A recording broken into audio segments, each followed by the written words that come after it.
하나님의 말씀은 사도행전 16장 말씀입니다. 사도행전 16장 1절부터 15절까지 말씀입니다. 다 함께 한 목소리로 합독해서 읽겠습니다. 바울이 더베와 루스드라에도 이름에 거기 디모데라 하는 제자가 있으니 그 어머니는 믿는 유대 여자요 아버지는 헬라인이라. 디모데는 루스드라와 이고니온에 있는 형제들에게 칭찬받는 자니 바울이 그를 데리고 떠나고자 할새 그 지역에 있는 유대인으로 말미암아 그를 데려다가 할례를 행하니 이는 그 사람들이 그의 아버지는 헬라인인 줄 다 알미러라. 여러 성으로 다녀갈 때에 예루살렘에 있는 사도와 장로들이 작정한 규례를 그들에게 주어 지키게 하니 이에 여러 교회가 믿음이 더 굳건해지고 수가 날마다 늘어가니라. 성령이 아시아에서 말씀을 전하지 못하게 하시거늘 그들이 부르기아와 갈라디아 땅으로 다녀가 무시아 앞에 이르러 비두니아로 가고자 했으되 예수의 영이 허락하지 아니하시는지라. 무시아를 지나 두로아로 내려갔는데 밤에 환상이 바울에게 보이니 마게도냐 사람 하나가 서서 그에게 청하여 이르되 마게도냐로 건너와서 우리를 도우라 하거늘 바울이 그 환상을 보았을 때 우리가 곧 마게도냐로 떠나기를 힘쓰니 이는 하나님이 저 사람들에게 복음을 전하라고 우리를 부르신 줄로 인정함이라.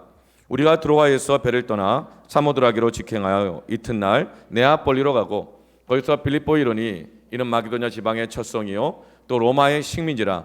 이 성에서 수일을 유하다가 안식일에 우리가 기도할 곳이 있을까 하여 문 밖 강가에 나가 거기에 앉아서 모인 여자들에게 말하는데 두아디라시에 있는 자색 옷감 장타로서 하나님을 섬기는 루디아라 하는 한 여자가 말을 듣고 있을 때 주께서 그 마음을 열어 바울의 말을 따르게 하신지라. 그와 그 집이 다 세례를 받고 우리에게 청하여 이르되 만일 나를 주 믿는 자로 알거든 내 집에 들어와 유하라 하고 강권하여 머물게 하니라. 아멘. 하나님이 주시는 변화를 받으십시오. 하나님이 주시는 변화를 받으십시오. 네. 바울과 바나바가 마가 요한 때문에 다투고 갈라섰습니다. 여러분, 다툼은 변화를 일으키는 것이 아니라 다툼은 변질을 일으킵니다. 아무리 좋은 뜻이라 하더라도 변론과 다툼은 어떤 긍정적인 변화를 일으키는 것이 아니라 파괴적인 변질을 만들어냅니다. 바울과 바나바가 다투었습니다. 다투면 마음이 상합니다. 그럼 변질되죠. 다투면 관계가 상합니다. 그럼 관계도 변질되죠.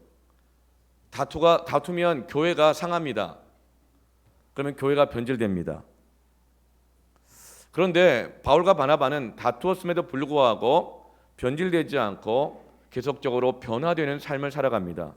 그 이유는 무엇이냐면 부름받아 나서니 몸 어디든지 가오리다. 아멘.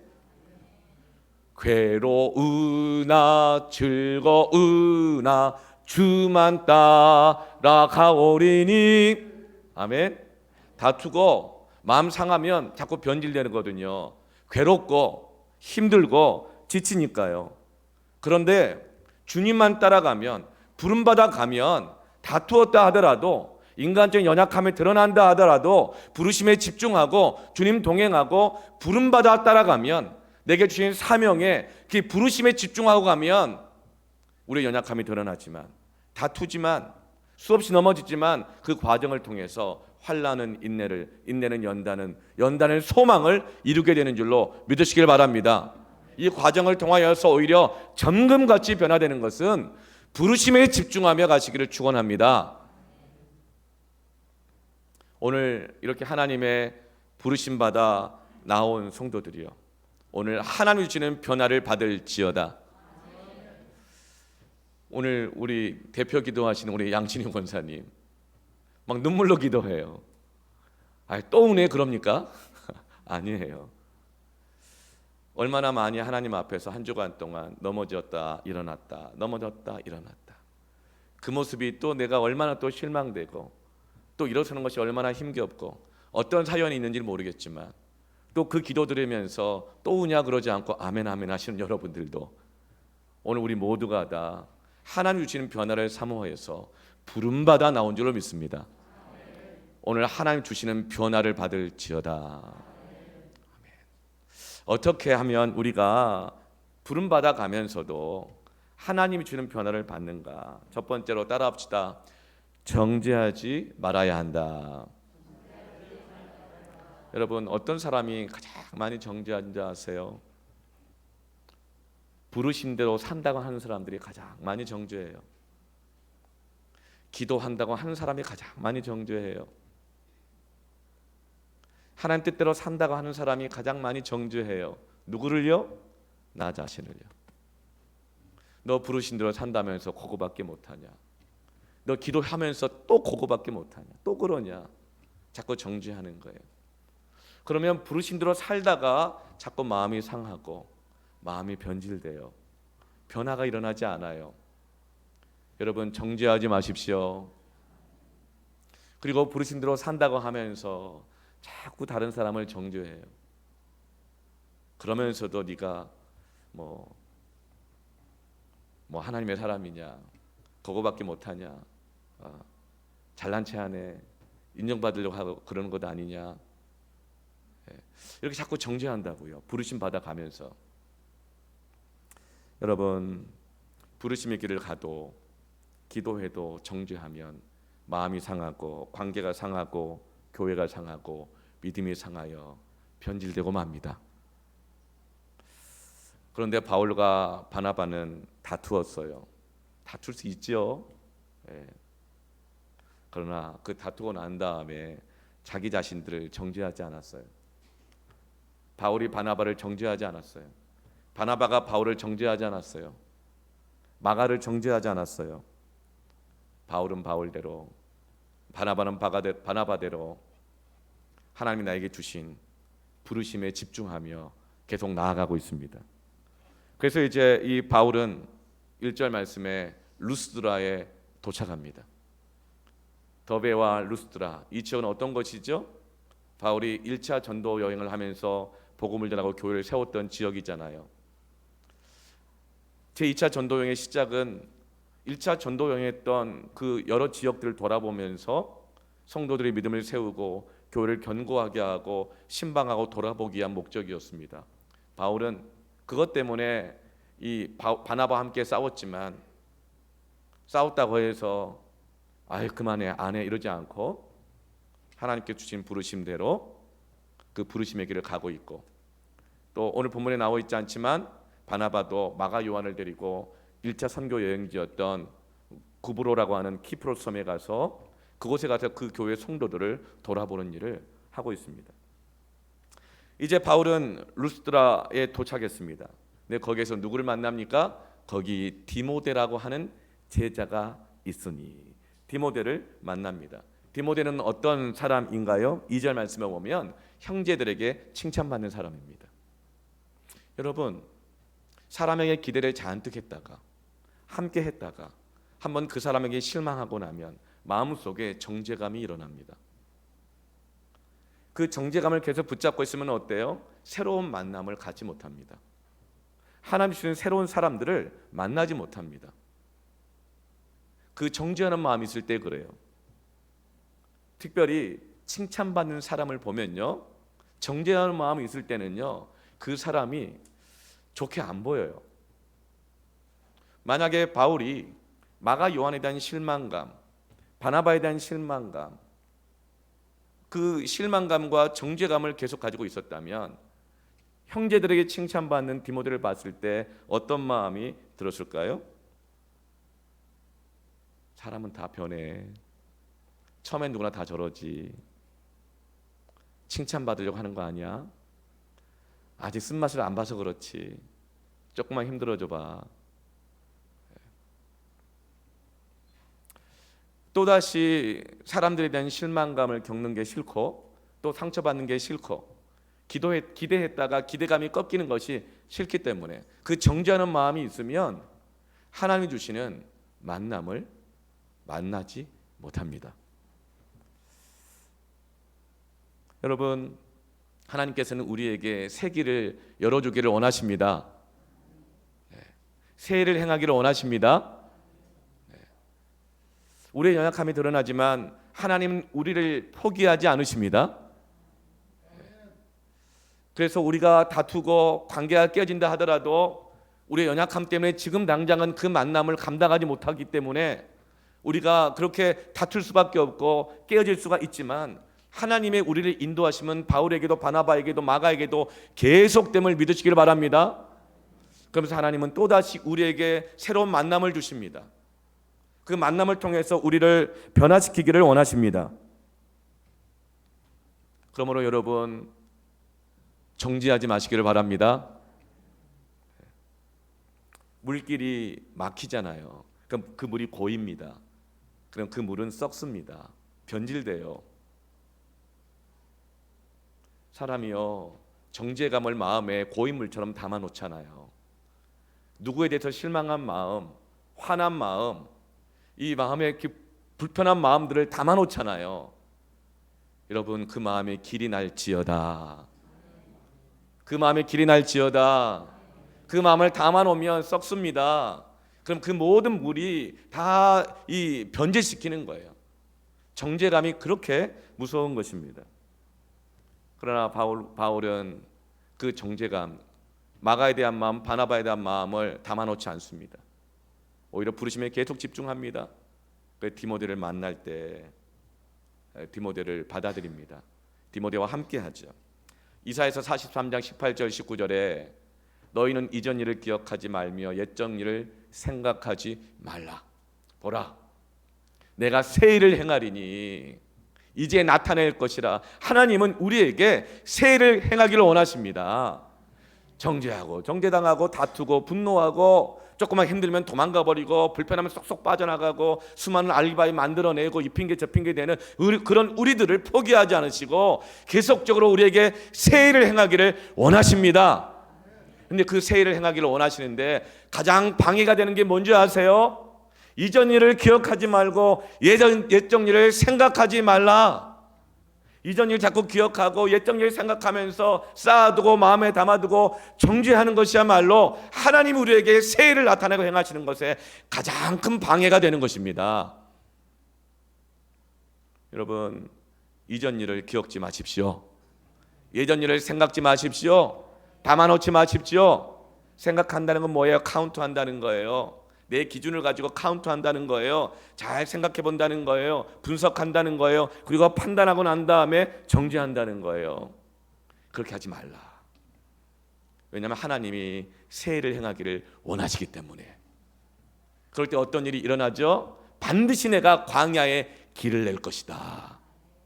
광야는 이정표가 없어요. 어디로 갈지 몰라요. 헤매는 곳이에요. 광야는 아무리 씨를 뿌려도 내일의 소출에 열매가 없는 곳이에요. 먹고 살 길이 막막한 곳이에요. 그런데 그 광야에 길이 나면 어떻게 됩니까?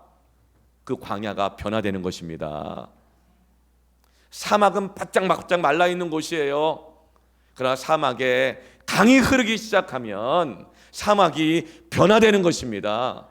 광야와 같고 사막과 같은 내 마음, 광야와 같고 사막과 같은 내 가정, 광야와 같고 사막과 같은 내 신앙의 길들, 교회, 나의 직장, 하나님께서 새 일을 행하기를 원하십니다. 정지하지 말라. 마음에 담아두지 말라.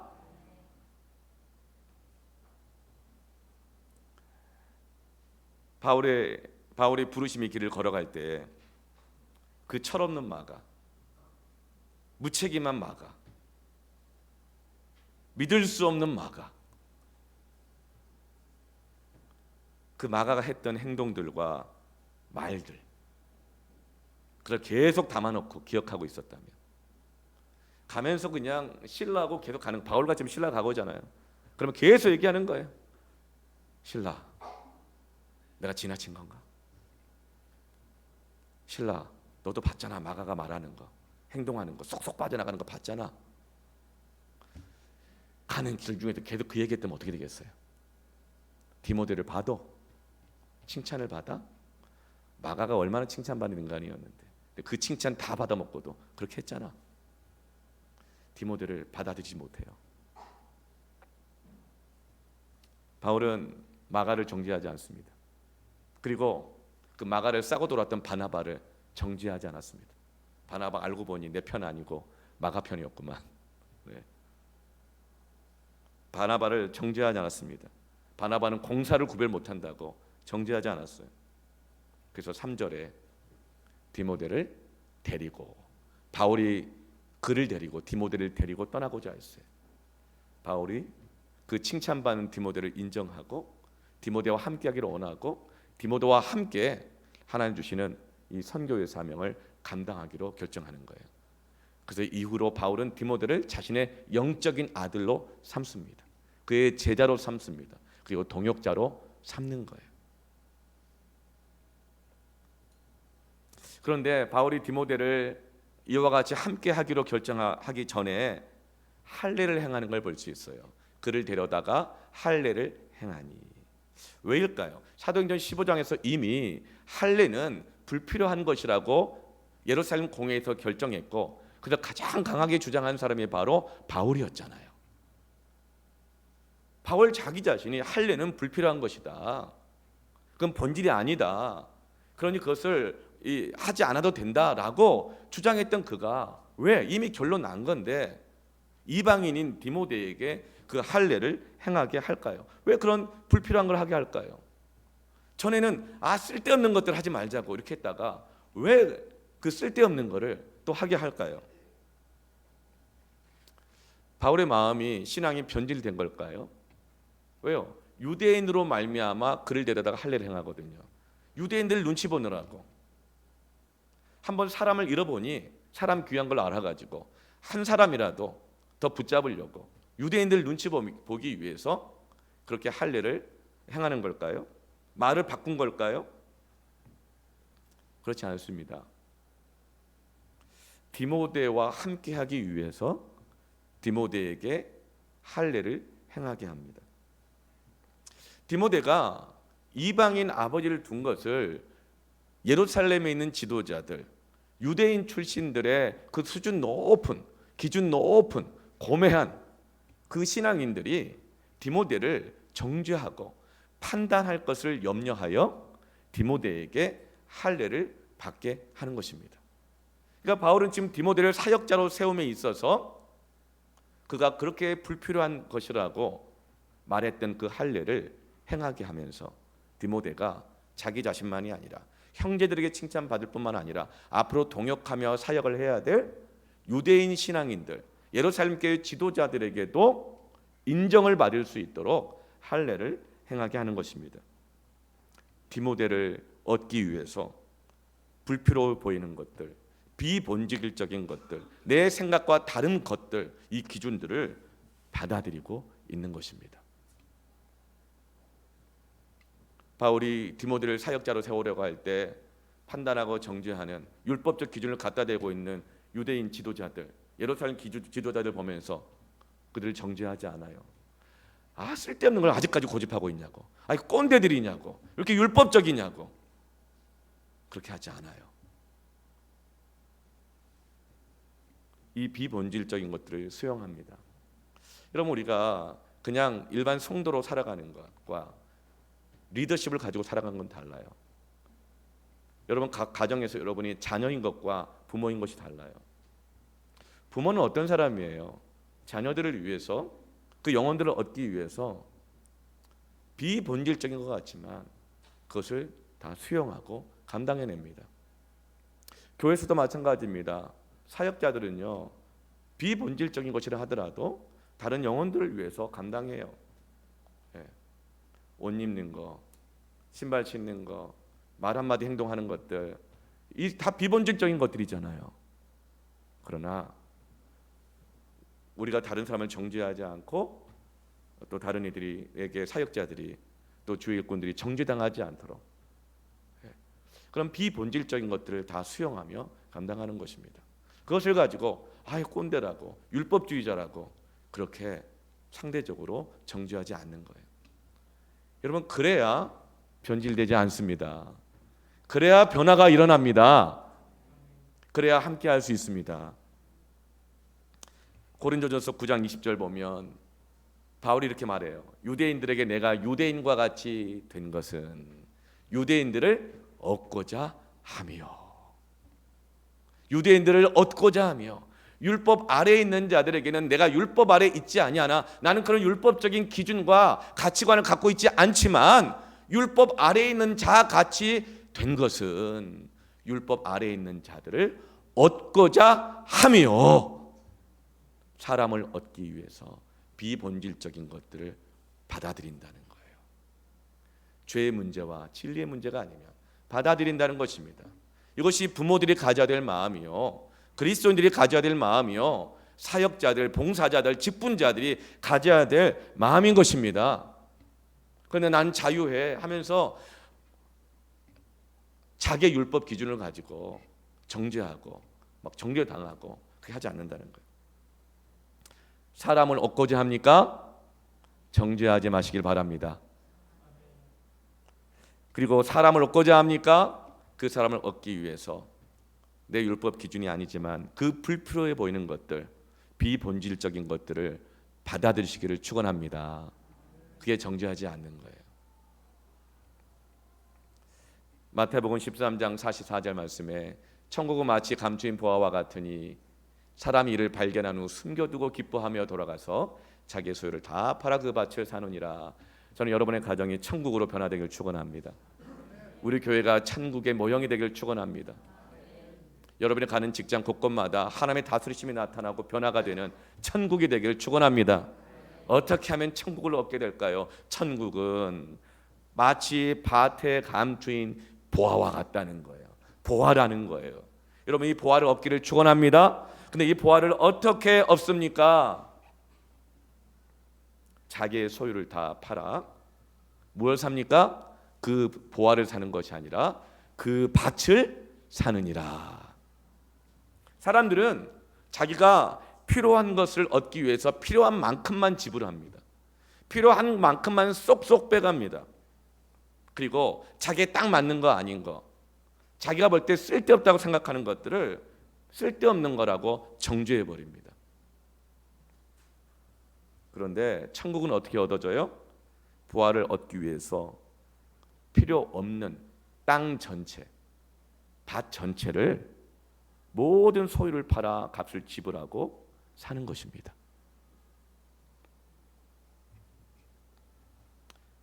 여러분, 나에게 불필요한 것이라고 해서 정죄하지 마십시오. 오히려 불필요해 보이는 그것들을 받아들이십시오. 그것을 바로 사랑이라고 말합니다. 사랑은 모호함을 감당하는 거라 그랬잖아요. 사랑은 불필요한 것들을 내 것을 들여 값을 지불해 주는 것입니다. 그게 사랑입니다. 그게 헌신입니다. 그럴 때 변질되지 않고 천국으로 변화됩니다. 저마다 그냥 자기가 원하는 것만 쏙쏙 빼먹어요. 공감되는 곳만 찾아가요. 여러분, 그러면 거기에는 늘 정죄만 있습니다. 천국으로 변화되지 않습니다. 한 사람을 얻기 위해서 불필요한 것에 값을 지불하는 거예요. 그것이 바로 십자가의 사랑입니다. 십자가의 사랑입니다. 이 십자가의 사랑이 우리를 변화시키는 것입니다. 이 십자가의 사랑이 교회를, 가정을 변화시키는 것입니다. 이 십자가의 사랑이 한 인생의 심령을 변화시키는 것입니다. 하나님은, 우리 주님은 하나님과 동등됨을 취함으로 여기지 아니하시고 사람의 몸을 입고 오시고, 얼마나 거추장스러워요. 죄는 형체를 가지시고 꼭 그렇게까지 해야 돼요? 그리고 십자가를 주시고 죽기까지 복종하십니다. 왜요? 나 한 사람을 얻기 위해서. 나 한 사람을 얻기 위해서. 여러분, 누군가를 얻기 위해서 내 옷 바꿀 수 있겠습니까? 누군가를 얻기 위해서 내가 볼 때는 쓸데없어 보이는 그 일들을 하겠습니까? 누군가를 얻기 위해서 내 말을 바꾸겠습니까? 누군가를 얻기 위해서 내 신발을 바꾸겠습니까? 누군가를 얻기 위해서 내가 그렇게 중요하게 여겼던 내가 갖고 있는 기준들을 여러분 바꿀 수 있겠습니까? 여러분, 그것이 바로 십자가입니다.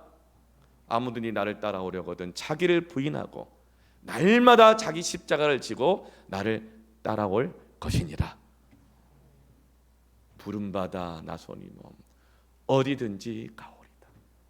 괴로우나 즐거우나 주만 따라 가오리니 어느 누가 막으리까?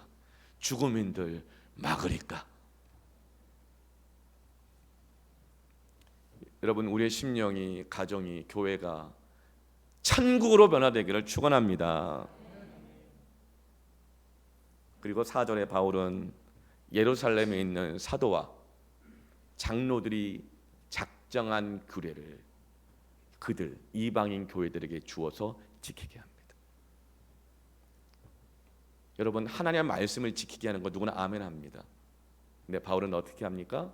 사도와 장로들이 작정한 규례를 그들에게 주어 지키게 하니. 왜요? 바울은 소아시아에 있는 이방인 교회들이 예수를 믿고 구원을 받았어요. 이 구원의 할례라든가 이런 거 자격 조건 없어요. 믿음이 생겼어요. 그런데 이 교회가 이제는 성숙한 교회가 되기 위해서는 하나님이 주시는 합법적인 정사와 권위를 통해 주시는 그 말씀과 작정한 규례를 주어서 지키게 합니다. 그러자 어떤 일이 일어나요? 5절에 이에 여러 교회가 믿음이 더 굳건해지고 수가 날마다 늘어가니라. 아멘. 여러분, 하나님이 주시는 변화를 받으십시오. 두 번째로 따라합시다. 하나님이 원하시는 변화를 받아들이라. 바울은 지금 이제 디모데를 합류시켜서 2차 선교 여행을 계속 진행합니다. 그런데 자꾸만 막힙니다. 바울이 부름받아 나섰고 기도하면서 갔습니다. 그런데 어느 정도 가다가 자꾸 막힙니다. 답답한 상황이 생깁니다.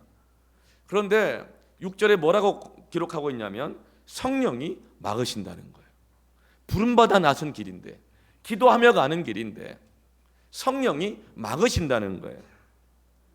그럼에도 불구하고 바울은 자신 하나님 앞에 계획했던, 기도하며 결정했던 그 계획대로 계속 진행합니다. 부르기아로 가고요, 갈라디아와 루시아로, 갈라디아 땅으로 계속 소아시아 지역으로 계속 진행합니다. 그런데 7절에 예수의 영이 허락하지 아니하시는지라. 바울은 자신이 하나님 앞에 기도하면서 부름받았다고 확실한 것을 가지고 계획했어요. 그러면서 소아시아 지역에 이런 변화가 일어나기를 기대하면서 힘들고 어렵지만 계속 진행했는데 자꾸만 성령이 막으신다는 거예요. 예수의 영이 허락하지 않으신다는 거예요. 여러분, 우리도 기도하며 부름받았다고 확신한 그 길을 가고 있는데 자꾸만 막힐 때가 있습니다. 자꾸만 누가 이렇게 그거 아니라고 막 말을 해요. 환경과 상황이 자꾸 막힐 때가 있어요. 진행하면 진행할수록 하는 은혜의 역사가 나타나기보다 자꾸 깨지고 갈라지고 막 상하고 이런 일들이 막 일어나는 거예요. 하나님 나라는 의와 화평이라 그랬는데 그런 화평함이 없는 거예요. 그래도 바울은 이건 하나님의 부르심 받은 거니까, 내가 기도하고 결정한 거니까 계속 그 길을 막 진행하고 있었던 거예요. 바울은 어디까지 갑니까? 8절 보면 드로아까지 갑니다. 무시아를 지나 드로아로 내려갑니다. 근데 드로아에서 더 이상 갈 수가 없는 거예요. 왜냐하면 드로아는 그 소아시아 지역, 바울이 원래 계획했던 그 선, 거기에 마지막 이 도시인 겁니다. 항구 도시예요. 바다예요, 바다, 절벽이에요. 더 갈 수가 없어요. 바울은 막다른 곳에서, 막다른 골목에서 비로소 거기에서 하나님이 주시는 환상을 봅니다. 그리고 그것을 인정합니다. 10절 말씀에 바울이 그 환상을 보았을 때 우리가 곧 마게도냐로 떠나기를 힘쓰니 이는 하나님이 저 사람들에게 복음을 전하라고 우리를 부르신 줄로 인정함이라. 이제서야 바울은 자신이 원하는 변화, 그 계획을 내려놓고 하나님이 주시는, 하나님이 원하시는 변화를 받아들이기로, 인정하기로 결정해요. 어디에서요? 계속 애쓰다가 자신의 계획대로 거기서 계속 진행하다가 더 이상은 갈 데가 없어. 막다른 골목이에요. 거기에서 하나님의 변화를 받아들입니다. 여러분, 다 그런 게 아니에요. 어떤 사람은요, 막다른 골목에 가잖아요. 더 이상 갈 데가 없잖아요. 그러면 거기서 하나님 원망해버리고 자기 원하는 데 가버립니다. 대부분 끝까지 고집피고 그냥 가요, 계속. 그러나 바울은 고백합니다. 우리를 부르신 줄로 인정합니다. 하나님이 원하시는 그 변화를 받아들이기로 결정합니다. 사랑하는 성도 여러분, 지금 나는 내가 원하는 변화, 내가 원하고 변화되기를 계획했던 그 선 안에서 애쓰고 있습니까? 아니면 하나님이 원하시는 변화를 묻고 받아들이고 있습니까? 하나님이 원하시는 변화를 받아들이십시오.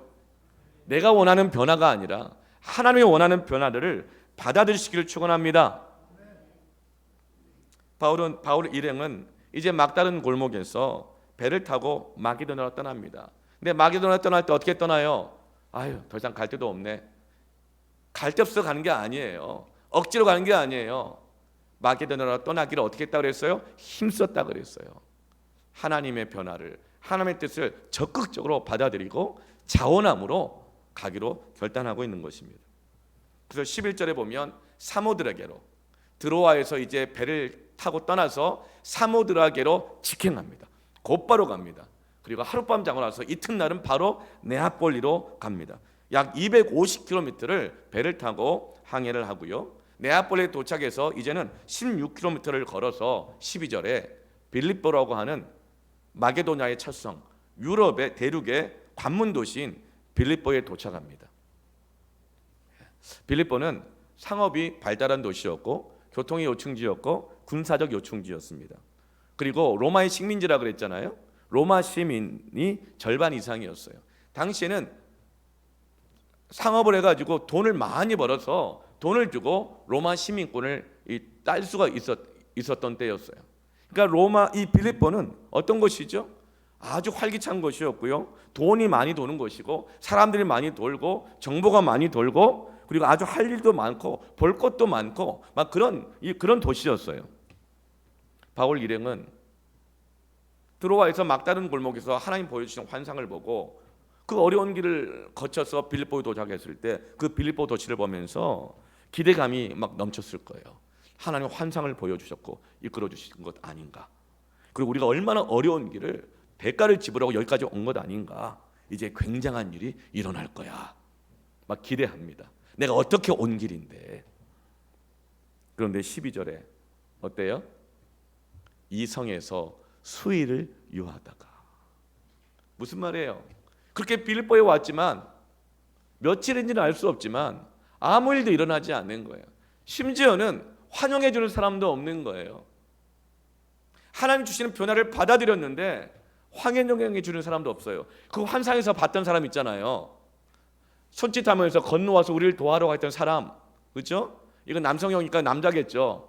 예. 사람이 손짓했는데 빌립보에 왔으면 그 사람이라도 와서 기다리고 있어야 될 거 아니에요. 기다렸습니다. 당신은 하나님 보내주신 사람입니다. 이러면서 환영해 주는 그 사람이라도 있어야 되는데 아무도 없어요. 그리고 아무 일도 일어나지 않아요. 하나님은 뭔가를 예배해 놓고 우리를 이끄셨을 거라고 생각했는데 아무것도 준비된 것이 없는 거예요. 여러분 그때 여러분 낙심하지 마십시오. 낙심하지 마십시오.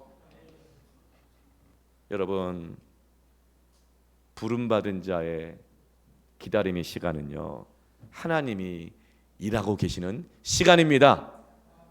하나님의 변화를 받아들였는데 아무 일이 일어나지 않는다고 하더라도 낙심하지 마십시오. 막 누가 동의해주고 공감해주고 함께 해줄게 이런 사람 없다 하더라도 낙심하지 마십시오. 하나님이 일하고 계시는 시간입니다. 로마서 8장 28절에 우리가 알거니와 하나님을 사랑하는 자 곧 그의 뜻대로 부르심을 입은 자들에게는 모든 것이 합력하여 선을 이루느니라. 하나님이 선을 이루고 계시는 시간인 것입니다. 그런데 바울이 기다릴 때 뭐 해요? 기다릴 때 뭐 해요? 자기가 생각하는 계획을 딱 갖고 하나님 이대로 하십시오. 하나님 뭐 하시나 안 하시나 두고 보는 거예요. 뭐 그렇게 기다려요? 아니면 그냥 내 의지 갖고 내 인격 갖고 그 사람이 내 말에 동조해줄 때까지 그냥 꾹 하면서 막 그냥 이렇게 막 기다려요? 바울은 아무 일도 일어나지 않지만, 아무도 찾아오지 않지만 어디를 가요? 기도할 곳을 찾으러 갑니다. 기도하며 기다리십시오. 기도할 곳을 찾으러 가는데 회당이 없잖아요. 여기는 한 번도 복음이 전해지지 않은 것이고, 유대인들이 온 곳이 없으니까 회당이 없어요. 그래서 강가로 기도할 곳을 찾으러 갑니다. 그리고 그 13절에 보면 그 강가에서 누구를 만나요? 여자들을 만납니다. 환상에서 본 건 남자인데 현실에서 본 건 여자들이에요. 여러분, 환상, 하나님 주시는 환상, 계시, 이것의 본질은 여러분 비주얼이 아니에요. 눈에 보이는 것이 딱딱 들어막는 게 아니에요. 그럼 뭐 되는 줄 아세요? 요나 돼, 요나. 도망가려고 딱 했는데 자기가 생각한 길로 딱 갔는데 마침 거기에 배가 있더라. 하나님이 인도하셨네. 뭐 전도여행하고 뭐 성교행 하다 보면 같이 함께 하나님의 그때 음성을 들읍시다, 뭐 환상을 봅시다 막 그러잖아요. 그럼 막 뭐가 보여요. 그럼 그 본 걸 막 나눠요. 근데 딱 갔더니 그게 진짜 똑같이 있는 거야. 그러면 그것은 하나님의 인도하심이고, 똑같은 게 없으면 하나님의 인도하심이 아닌가요? 이런 것은 우상, 이방 점치는 거하고 똑같은 거예요. 환상과 계시의 핵심은 눈에 보여지는 것이 일치하는 것이 아니고 그 안에 있는 하나님의 메시지입니다. 하나님의 뜻입니다. 그 환상의 뜻은 뭐죠? 건너와서 우리를 도우라. 바울은 환상에 집착하지 않습니다. 눈에 보이는 거 집착하지 않습니다. 그거 자꾸 딱딱 들어맞추다 보면 이단밖에 안 돼요. 갔는데 기도할 곳이 없어요. 기도할 곳을 찾으러 가요. 할 일도 없어요. 사람들도 없어요. 근데 기도할 곳 찾으러 갔는데 여자들이 있는 거예요. 이들이 바로 나의 도움이 필요한 자들이구나. 그 여자들에게 복음을 전하는 것입니다. 그리고 그 여인들 중에서 특별히 루디아가 바울이 전하는 복음에 마음을 열어 복음을 받아들이게 되어져요. 여러분, 루디아는 어떤 사람이죠? 루디아의 고향은 두아디라입니다. 이 두아디라는 바울이 1차 전도 여행 때 선교했던 소아시아 지역. 바울이 방금 전에 포기했던 자기 계획, 그 소아시아 지역에 있는 시골 어촌 깡촌이에요. 그곳이 고향입니다. 거기서 나고 자랐어요. 이 두아디라는 어떤 곳이냐면 아주 고급 옷감을 염색하는 염료가 되는 뿔고동의 원산지입니다. 그러니까 이 루디아는 두아디라에서 어릴 때부터 뿔고동을 채취하고 염료 짜내는 뿔고동 15,000개가 있어야지 망토 하나를 염색할 수 있대요. 그곳에서 태어나고 자란 거예요. 그런데 이 루디아가 성장하면서 이제 머리가 이제 커진 거예요. 그래서 머리가 좋았던 것 같아요. 사업 수완도 있고. 그래서 이 원산지 원재료만 팔아가지고는 이익이 많이 안 났는데 소문을 들어보니 유럽에 건너가서 거기서 이제 이 염색한 원단을 팔면 훨씬 더 부가가치가 높고 수익이 많다는 걸 안 거예요. 그래서 이 루디아가 여인이지만 그 깡촌에서 자랐지만 바울보다 먼저 유럽에 와가지고 이 빌립보에 와가지고 뿔고동으로 염색한 고급 원단 옷감 장사를 시작한 거예요. 그러니까 원산지와 매장을 원스톱으로 연결해가지고 유통구조도 아주 단일화하면서 많은 수익을 얻어내는 여성 사업가가 된 것이 바로 루디아입니다. 근데 그 많은 여자들 중에서 여자들이 뭐 별 무슨 소용이 있겠어? 환상에서 봤던 건 남자였는데 그래 정지해버리고 쓸데없다 그랬으면 어떻게 됐겠어요? 그러나 바울은 끝까지 정지하지 않고 부르심에 집중하고 그들에게 복음을 전하는데 그들 중에서 루디아라고 한 여자가 마음을 열어 복음을 받아들이는 것입니다. 하나님이 원하시는 변화를 받아들이십시오.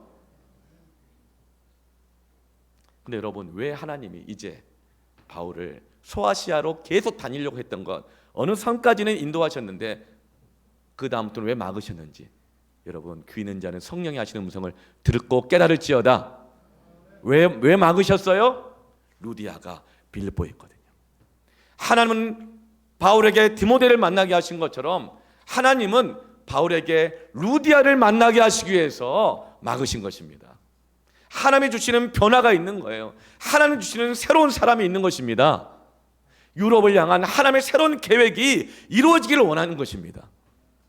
그래서 하나님은 루디아를 만나게 하시기 위해서 아시아로 계속 가고자 했었으나 막으시고 바울을 빌립보로 인도하신 거예요. 그리고 루디아에게는 바울이 필요했던 것입니다. 빌립보에는 바울이 필요한 것이고 유럽에는 최초의 교회가 세워져야 하는 거예요. 하나님, 여러분, 내가 아무리 많이 계획했고 내가 아무리 많이 투자했고 아무리 많이 애를 썼다 하더라도 완벽하게 계획했다 하더라도 하나님이 원하시는 변화보다 더 좋은 것은 없습니다. 여러분을 향하신 하나님의 계획은 내가 가지고 있는 것보다도 크고 놀라우신 계획이심을 믿고 받아들이시기를 축원합니다.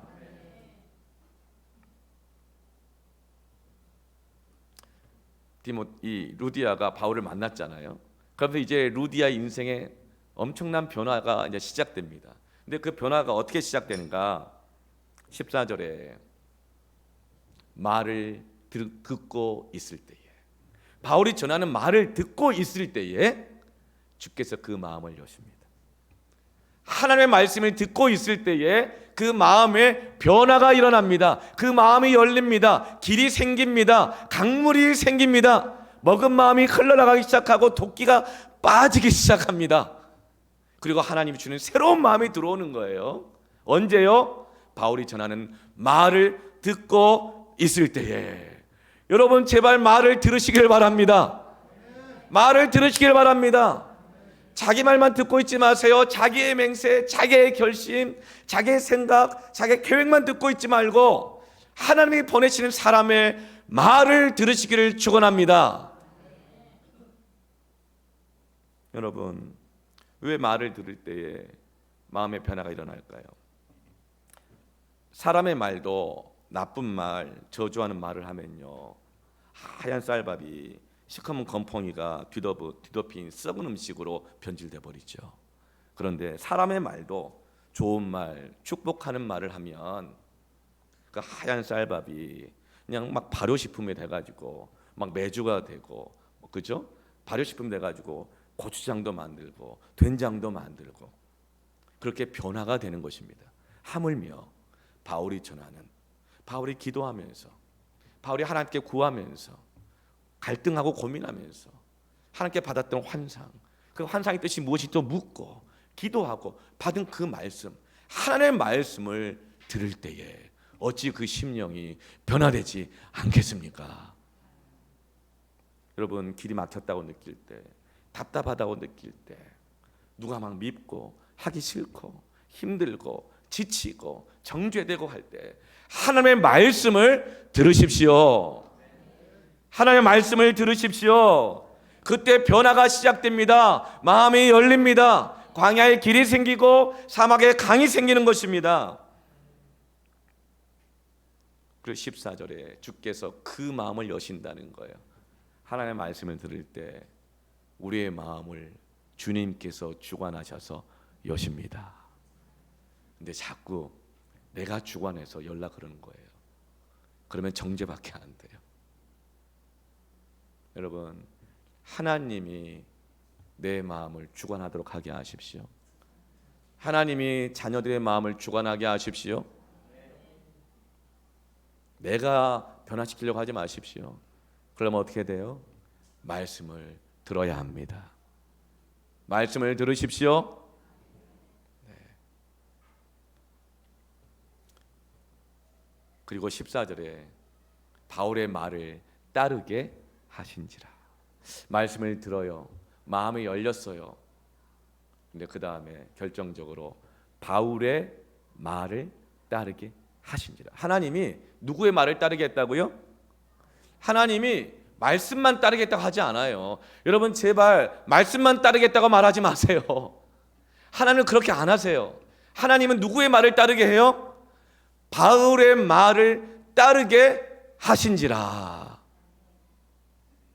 그때 여러분 루디아의 인생에 하나님이 원하는 변화가 일어나기 시작합니다.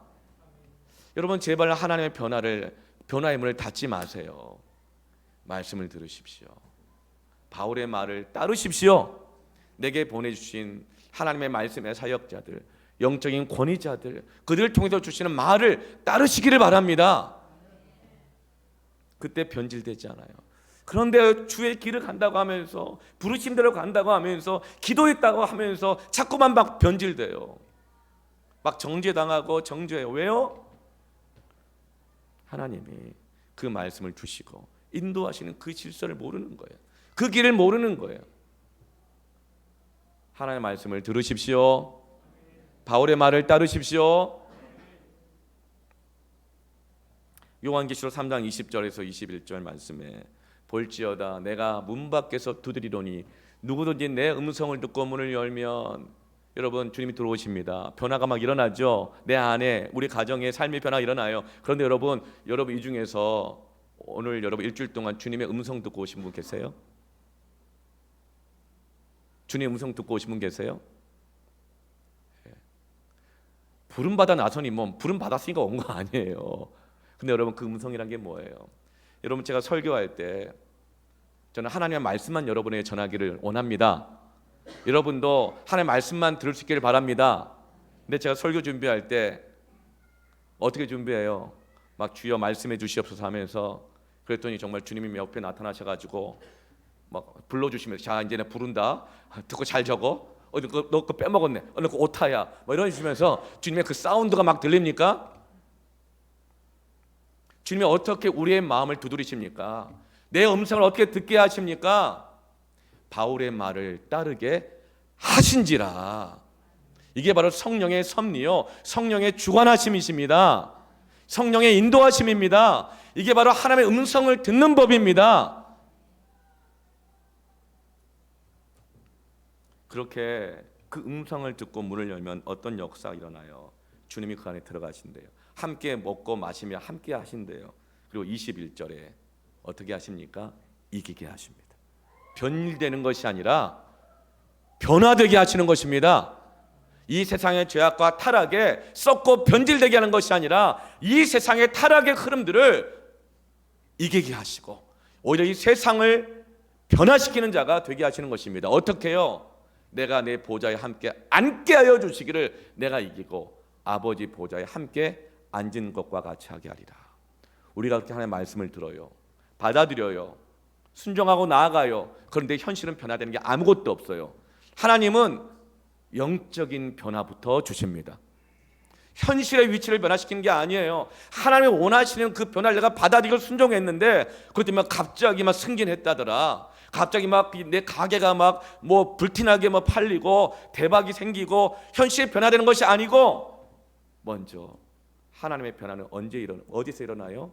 아버지 보좌에 함께 앉은 것과 같이 하리라. 현실의 위치를 바꿔주시는 것이 아니라 영적인 위치를 변화시켜 주십니다. 하늘의 뜻이 땅에 이루어지이다. 하나님이 원하시는 변화는 반드시 먼저 심령의 변화, 영적인 변화, 영적인 위치의 변화부터 시작되는 것입니다. 이 땅은 하늘의 영향을 받아야 합니다. 이 땅은 내 힘의 영향으로 변화시킨 것이 아닙니다. 그러므로 여러분 환경이 변화되지 않았다고 해서, 현실이 답답하다고 해서 낙심하지 마십시오. 하나님이 원하는 변화를 받아들이십시오. 말씀을 들으십시오. 순종하십시오. 그러면 여러분의 영적인 위치가 바뀔 것입니다. 그것은 권세의 위치입니다. 이기는 자의 위치입니다. 하나님의 다스림과 통치하심이 있는 곳입니다. 그럴 때 여러분의 가정에, 직장에, 세상의 삶 속에서 천국이 일어나는 것입니다. 변화되는 것입니다. 변화를 사모하십시오.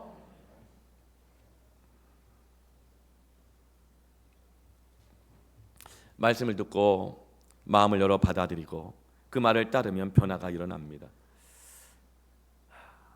루디아가 이제 어떤 모습으로 변화가 됩니까? 15절 말씀에 그와 그 집이 다 세례를 받고, 이게 하나님 원하시는 변화입니다. 지난주에 제가 기가 막힌 통계를 접했어요. 예수를 믿는 부르심대로 살아가고 있다고 하는 그 부모들의 자녀 95%가 빠르면 중학교 2학년, 보통 고등학생, 좀 늦어도 대학생 때 다 배교한대요.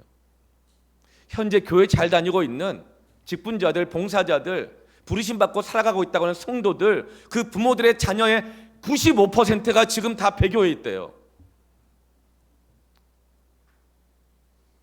온 집이 다 예수를 믿고 신앙생활하고 있는 가정은 5%밖에 안 된다는 거예요. 왜 그럴까? 여러분, 하나님이 원하는 변화를 받아들이십시오. 말씀을 들으십시오. 하나님의 교회에 주신 거룩하고 아름답고 권세 있는 하나님의 축복의 통로인 영적인 권위와 질서에 따른 그 말씀을 들으십시오. 이건 나의 성 목사 사람 되라, 내 밑으로 돌아와, 이게 결코 아닙니다. 여러분, 하나님이 원하는 변화를 받아들이십시오. 그럴 때 루디아의 집에 어떤 변화가 일어나요? 그와 그 집이 다 세례를 받고 가정이 천국으로 변화되고, 가정이 믿음의 가문이 되어지고, 가정 안에 영적 상속이 이루어지는 것입니다. 그리고 루디아는 그 집이 다 예수를 믿고 신앙생활하게 될 뿐만 아니라 헌신의 여인으로 변화됩니다. 15절에 이렇게 세례받고 그 집이 다 예수를 믿게 되었는데, 루디아가 바울에게 무엇을 청합니까? 내 집에 들어와 유하라. 내 집에 들어와 유하라. 그리고 루디아의 집은 유럽 최초의 교회가 됩니다.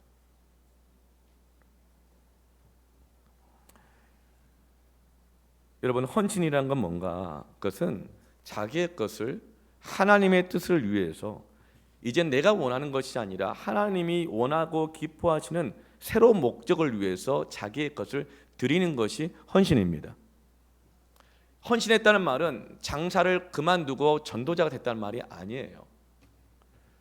헌신이라고 하는 것은 사업을 그만두고 교회에서 산다, 이 얘기가 아닙니다.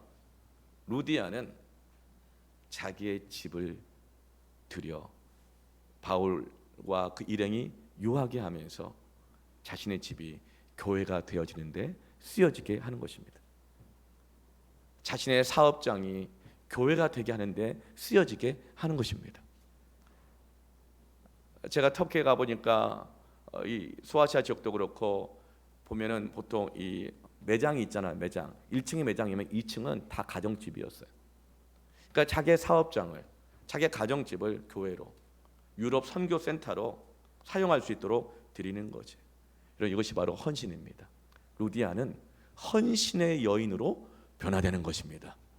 여러분, 이런 아름다운 헌신의 사람으로, 헌신하는 가정으로 변화되기를 축원합니다.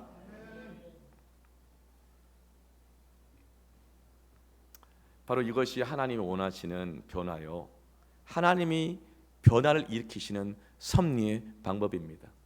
내 계획과 내 방법을 고집하지 말고 하나님이 원하는 변화를 받아들이십시오.